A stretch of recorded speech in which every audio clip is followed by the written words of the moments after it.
Esses dias atrás, uma pessoa mandou uma mensagem para mim no Instagram, porque em um dos cortes que eu coloquei ali, de uma mensagem anterior nossa aqui, eu digo que o que não trabalha, que não coma, se refere ao herdeiro rico, que não quer se esforçar. E a pessoa falou assim, mas então por que no texto não diz herdeiro rico? Por que diz o que não trabalha? Assim fica fácil, interpreta cada um de um jeito, né? Eu acho engraçado, porque a pessoa acha que a linguagem bíblica é a linguagem daqui, do Brasil de 2025. Não leva em conta, por exemplo, que esse era um texto escrito por Paulo de dentro da prisão, ele estava detido, que ele tinha que passar por uma censura, esse texto, para que ele chegasse aos seus destinatários, então ele precisava usar algumas figuras de linguagem, algumas linguagens mais leves, para que aquele texto passasse, assim como o livro do Apocalipse de João, que foi escrito de dentro de uma cadeia também ali na ilha de Patmos, né? Bom, e por que o gênero do texto é tão importante assim? Se a gente ignorar o gênero do texto, a gente vai errar na leitura do texto.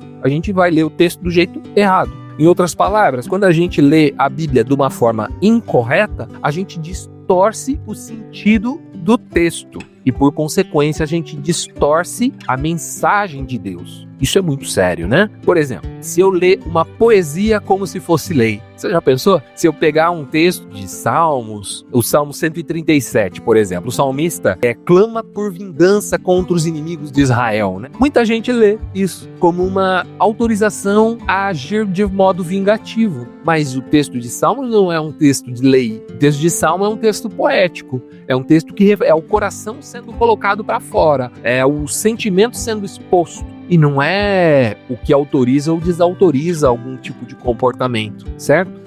Agora, e se eu ler um livro de sabedoria como se fosse promessa? Livros de sabedoria, a gente vai ter lá Provérbios, Eclesiastes, né? Que são os principais. E alguns vão colocar a Epístola de Tiago também nessa categoria de um livro de sabedoria. Se a gente pegar esses princípios de sabedoria e trazer eles como se fossem uma promessa de Deus, a gente vai entender errado, por exemplo, o texto que diz: ensina a criança no caminho que deve andar e até quando for velho não se desviará dele. Essa é uma dica sábia de alguém que já viveu muito. Não é uma promessa preto no branco, que se você fizer isso, você fala, pô, mas teve tanta criança que foi tão bem educada e quando virou adulto, mas isso não é uma garantia de que aquilo vai se concretizar se você fizer daquela forma. É só a sabedoria, de fato, de alguém que está te ensinando sobre a vida. E eu vejo que a maior dificuldade de muitos dos nossos irmãos hoje é exatamente aí.